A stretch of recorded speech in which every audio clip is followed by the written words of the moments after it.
I am Daniel Lucas, and welcome to Book 101 Review. Book 101 is all about the books that I read for the last 40 years. And today I have my special guest. She is a leadership, culture, and transformative advisor, no other than Miss Sharalyn Payne. Hello, hello. Welcome to Book 101, Miss Sharalyn. And can you please introduce more about yourself? Absolutely. Thank you for having me first. I am a trusted advisor to leaders. I work with highly influential leaders, providing them with the counsel, the guidance, and the advice they need to transform themselves as well as their organizations. The work that we do is important. Leadership absolutely matters. And so I love being able to partner with them, whether it's one-on-one or in a consulting, I would say consulting engagement, and being able to help them to get their organizations to the next level. We need healthy leaders. We need healthy organizations. We need leaders who understand the gravity, the privilege of leading effectively, and how that actually impacts not only the individual, the organization, but also our world. Dr. Sharalyn Payne, thank you so much for sharing your knowledge and wisdom to the world. Thank you. And today, let's talk about the blind spots that break leaders and the cause of not seeing them. Beyond the classic ones like overconfidence or lack of empathy, what is a more subtle or modern blind spot you see crippling otherwise talented leaders today? Oh my gosh, that's a great question. One of the things I would say in the work that I do that I'm finding that leaders are struggling with or a blind spot for them is the lack of credibility. And what I mean by that is it's beyond trust. We hear so many leaders speak about trust. I need to be more trustworthy. My organization wants me to really work on developing and building trust. But credibility is deeper than that. And so it's, how do you care for people? Are you concerned about the organization? Are you speaking with conviction? Or do you have a compelling argument for what the organization should be doing? These are some of the blind spots, because we hear leaders work on their communication skills or work on being more charismatic, making sure that people actually like them. But it's not always about liking them. It's about, can you do the job? Do we trust you to do the job? Can we blindly follow you because of who you have consistently shown yourself to be? Do we believe you have the best interest of us and the organization at heart? Are you credible? I find some leaders lack credibility. They're not competent in the role, and they know they're not competent in the role, and they allow their lack of confidence to get in the way. And so what can they do about that? I share with my clients that one of the things you can do is learn the role, learn more about it, but understand that as the leader, you don't have to know everything. And that's not what you're doing. Your role really is to get the results through other people. So it's these other things that they can work on, their character and integrity. We're seeing so many leaders, the covers are being pulled off of leaders and organizations, and it's making the front page. And so those are just a few of the blind spots that I, immediately see some of the leaders that I'm working with one-on-one that's being referred to me, especially in an executive coaching engagement, that their organization, perhaps their HR business partner or C-suite leader, has identified that that's an area that they could actually work on. Very well said, Dr. Sharalyn. Truly empowering answer. How does a leader's greatest strength often become their most dangerous blind spot? An over-reliance on that, right? So if it's something that you do well, then sometimes we can overly rely on that thing, and it can be too much of a thing. And so perhaps being able to say, you know what, I'm going to use this, but I'm going to have balance in how I use this particular skill. And so it's not necessarily showing up. So I'll give you an example. One of my core strengths and one of my core values is having fun. I love to have fun in my personal and professional work relationships. And I understand that having fun impacts performance. But there's a time when we have to have fun. We can have fun. There's a time to do the work. We can't always rely overly on having fun. Everything is a party, you know. How do we bring balance to that? Because that means I still have to hold you accountable. I still have to be responsible. We still can have fun, but we still are going to have to execute over here. And I may need to shed the light on something. We may be dealing with something that's serious and grave and it's imperative and it's now and it's urgent. And so I can't overly rely on that particular skill. Being able to build fun environments. Does the culture even calls for that? And so being able to adapt. What I see with some leaders is they overly rely on whatever that skill is. They're used to getting things done and leading at a high level. And so they're going to overly rely on pushing others to be able to perform at that same level as well. And that can create, yes, you're hardworking, but a toxic work environment where there is no balance. And the people are saying, hey, I'm tired. I'm burnt out. We need more help. You're messaging me 11 o'clock at night, 12 o'clock at night. The work never stops. And so that's just an example of what I see as not having that balance. You're overly relying on something, and then you are not compensating for something else.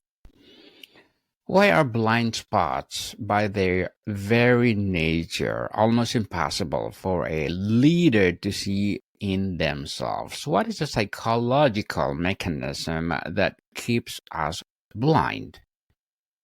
I think it's the inability to step back and just really see yourself. It's that, the effect of I can see everything that's going on with you, but I never take time to really learn who I am and who I am at core, to be aware of what I say and what I do, the impact and the effect that has on someone else. And what happens is what I see with a lot of leaders that I work with is they're so used to being in command and control and exuding power and strength and authority. They never slow down to give people the opportunity to really share. This is an area of opportunity for you. This is what I'm seeing. This is the impact on that. They will dismiss it, or they won't give people the opportunity to really share that information with them. And so because you're not hearing it consistently, because you're not slowing down to see how are people responding to this and being able to connect the dots that when I did this, this is what they did. This was the look on their face. They're really not getting it. Or, perhaps they're pulling back or they're adjusting, or, it's something else. It's external, right? It takes humility. It takes humility and self-awareness to be able to see who you really are, who you are at core. And this is the other thing. Leaders can be great, but I like to say, who are you under pressure? There's a style that you gravitate towards when you are under pressure, when things get hot and they get critical and it's tight and it's stressful and it's high stakes. Sometimes you become a different person. And because that's not who you are all the time, it's very easy to dismiss it or overlook and say, that's not me. Or it was just when this happened, right? We minimize it instead of saying, no, this is an area that I need to be aware. I need to slow down, because when I am under pressure, I speak faster. When I'm under pressure, then I am very stern. When I'm under pressure, something happens inside of my body. I'm triggered by that. And this is how I respond. But I also notice when I respond, this is what the other person or the other people are doing. On the impact and cost of blind spots, what are the most significant organizational costs of a leader's blind spot? If it's lost revenue, a, a top of talent, or something less tangible like eroded trust? So I think it's all of that. When a leader has a blind spot, the leader is impacting the organization. Sometimes the organization itself has a blind spot because they have adapted. They're thinking that this is the mission and this is the vision on the wall. These are our values. However, the leaders I would say collectively, are not necessarily trending towards or driving towards those behaviors. So it becomes the culture of the organization. But we also know that within any culture of an organization, there is a subculture that is happening as well. And so we have to be aware of the subculture. It is absolutely essential for organizations to be very intentional on the leaders who they bring into an organization, on the leaders they actually promote in an organization. What you reward, what you recognize, that becomes the culture of the organization. And the blind spot sometimes, and the leaders are actually driving things, right? Especially at the top. And if you don't do a great job at the top of cascading the message down in its entirety to the bottom, then you have a blind spot. Where are you actually missing it? Where is the disconnect? Because it's the leaders at the top, it's their job to be able to sell it to the next level below so that the message that is conveyed is the same. And we hold people accountable because of that particular message. One of the things I've seen is, yes, it could be the erosion of trust, but it's also the failure to adapt, the failure to innovate quickly. And part of that could be, I've seen it as simple as leaders who are always the first to speak in a meeting. So if you're always the first to speak, then people respond to you. When do the other individuals in the meeting get to the opportunity to share their wisdom, their insight, their knowledge? When you want us to be extremely collaborative, every organization, even me and my team, I want us to collaborate. And when you are extremely collaborative, and that's the goal, is we have to have consensus and we have to be collaborative. Are you setting the stage where we can have healthy debates, where I can challenge your and push your thinking, when I can unleash my creativity and we use that creativity to fuel innovation? When we have all of these levels, you got to get this approved by John. Once John approves it, then Daniel has to approve it. Once Daniel has to approve it, then it goes to Don. Once Don approves, you have all of these checks and balances that's there, that by the time you're ready to launch, we forgot what it was. It's too late. And so those are some blind spots of an organization. You're trying to protect the one thing while you're losing something else. And if you don't have what I like to call a trusted advisor there, someone who the leadership team respects and they trust their voice and they feel free to be able to share exactly what they're seeing and work with you to create something new and something better, then you will be stuck. And that will be a blind spot for the organization, where they will see that, you know what? We don't have the competitive advantage that we need to be able to grow and to expand, or even to sustain. Dr. Sharalyn, what separates a leader who says they want feedback from one who truly creates the safety for others to give it? Whoa, that's a good question. What separates the leader who says, I truly want feedback? Yes. From the one who gives others the opportunity. One has made a choice, the other one has made a decision.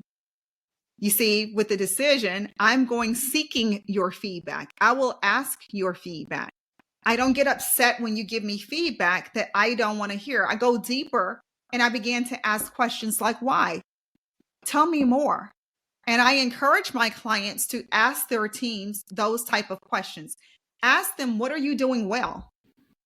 Ask them, what area could I improve on? What would you like to see me do? Ask them about their past leaders without being that they liked and did not like, without thinking that they were judging you, without becoming intimidated, without the comparison. You're getting data, research and data.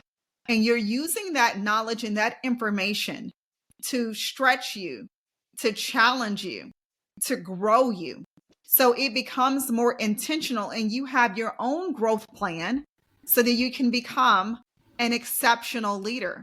It's not enough to be good. We need great leaders. We need exemplary leaders. We need strong leaders, because leadership impacts every single area of our life. You do not get by in life without engaging with leadership.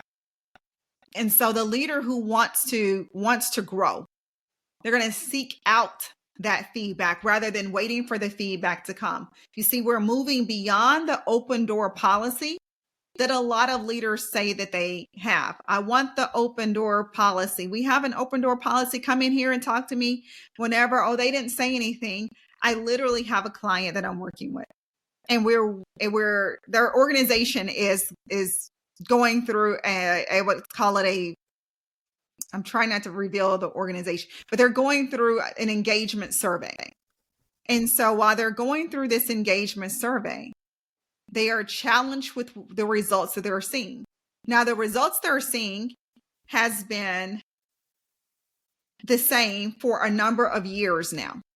The information they're getting is not net new. They are not open. They're seeking out the information. They're not doing anything with the information. They're challenging the information. They have an attitude that's obvious when they talk about the information. And so when they began to display their voice, when they began to display that information, what happens is that the team members see that. So you are training them not to share, not to give you that feedback.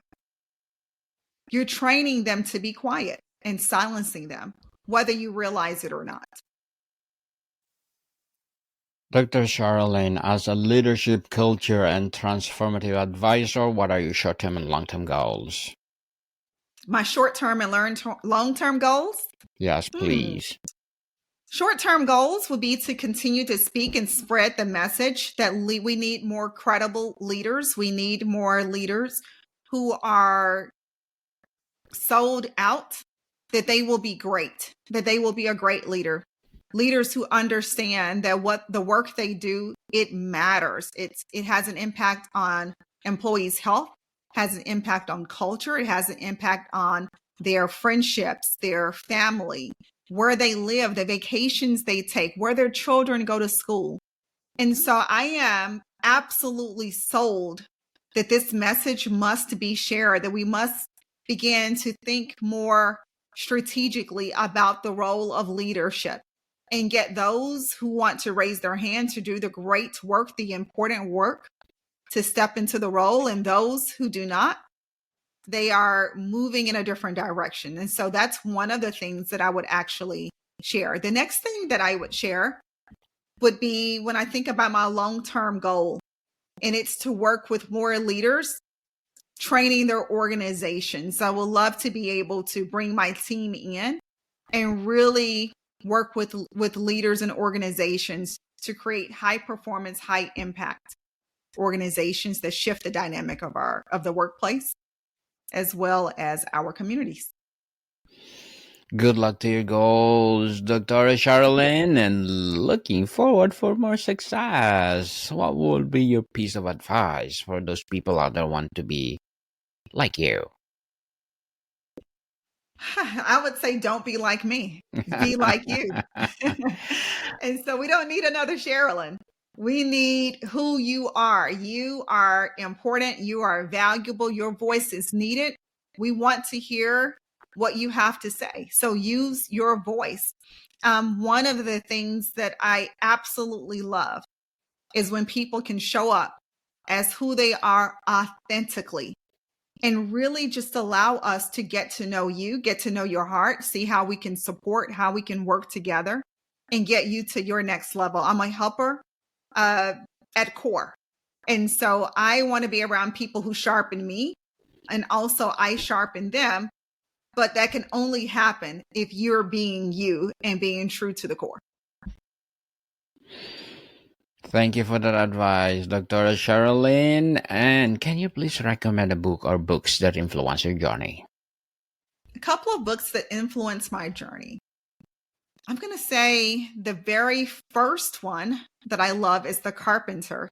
Anything by, I believe that's John Gordon wrote that book. I believe. But anything by John Gordon, I absolutely love. The Carpenter, I'm a noticer. I notice things. I'm a builder. I build things. And so I love to read books that help me to become a better leader, help me to really think about the environment that I'm in and understand that the work that I do is important. And so I love The Carpenter. Their second book I would recommend is The Daily Decree. I'm a person of faith. My faith and spirituality values are extremely important to me. Don't push them off on anybody else, but they do help shape my character and how I show up and how I do things. And so The Daily Decree is one that I absolutely love because I've been able to read this book and see it align with my life. And as I am taking the steps that's recommended in the book, I am beginning to see things change and shift and quickly. And so I love The Daily Decree. And then the third book is the Bible. You know, I'm old fashioned in the sense that a proverb a day will make you much wiser. And so I love wisdom. I love learning. I'm a growth oriented leader. And the Bible, I believe, and I found for myself that it has some strategies that we can use to take our lives to the next level. Whether you believe in the Bible or not, just staying with Proverbs itself. It's just a book of wisdom. And so being able to see that if I read a proverb a day, I'm becoming wiser and I can pass that wisdom, that insight on to the leaders that I work with, on to my family and friends and individuals, and be able to see them take the next steps and get the results they want in their life. And it's just starting small, you know, just again, read this and apply this particular concept to your life and just see what happens, whether you're a believer or not.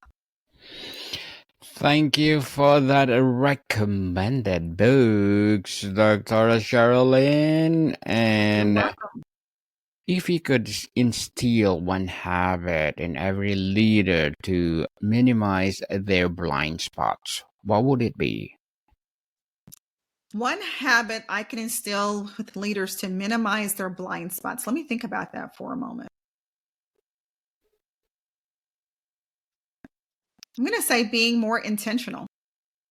I think if leaders are more intentional with their words, more intentional with their interactions with people, more intentional with their message, more intentional about building their character, more intentional about becoming a competent leader, more intentional about understanding how do we adapt to change and adapt quickly, more intentional about building the next generation of talent, of being a successor, more intentional about growing and expanding their organization, then our organizations will look much differently. Our country will look much differently if we had leaders who led with intention. And the intention is that I absolutely will be, I am fundamentally committed to being an exemplary leader.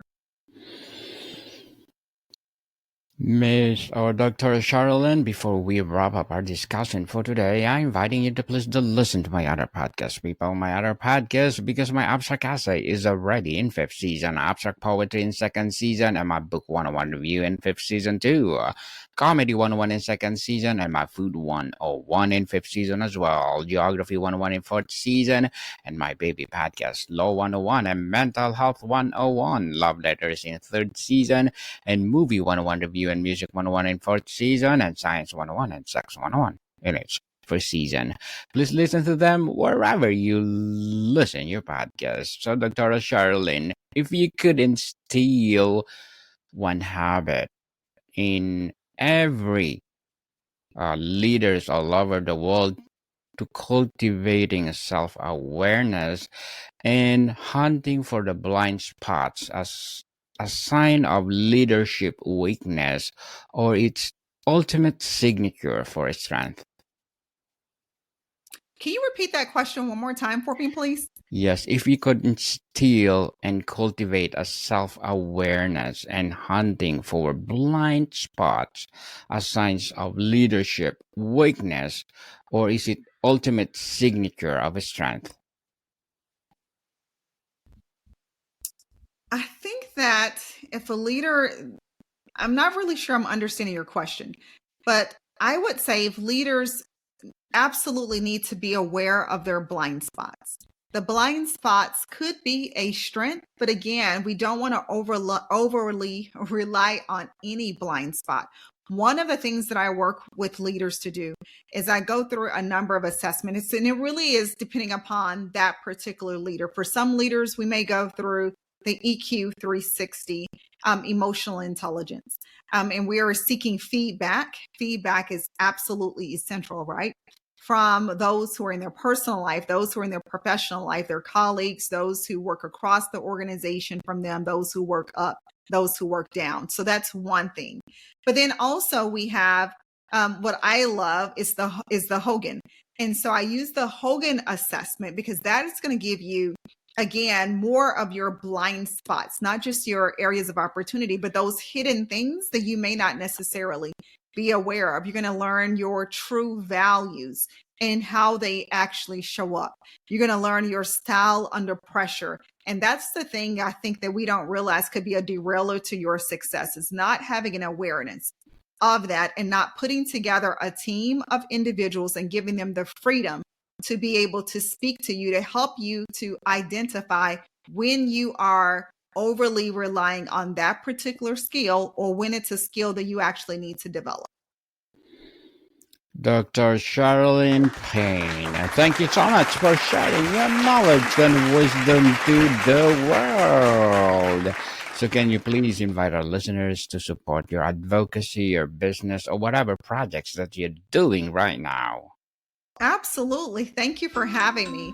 I would share with your listeners that I have a couple of things that they may find interesting. Number one, if you like to listen to the Gamechanger with Dr. Sharalyn podcast, wherever you get your podcasts. So we're on Apple, we are on iHeart, wherever you get your podcast, the Gamechanger with Dr. Sharalyn. Number two, perhaps you don't like to listen, but you like to read. I have the Ultra Influential newsletter. All you need to do is go to ultrainfluential.com. ultrainfluential.com, and you can connect with me there. And I have a weekly blog, and also you can read the show notes from the podcast on ultrainfluential.com as well. Yes, people, let's support Dr. Sharalyn Payne because if you support her, for sure, more and more empowering episodes of the podcast itself, more and more empowering advocacy to come. Dr. Sharalyn, thank you so much for your time. Thank you. More to come, people. See you soon.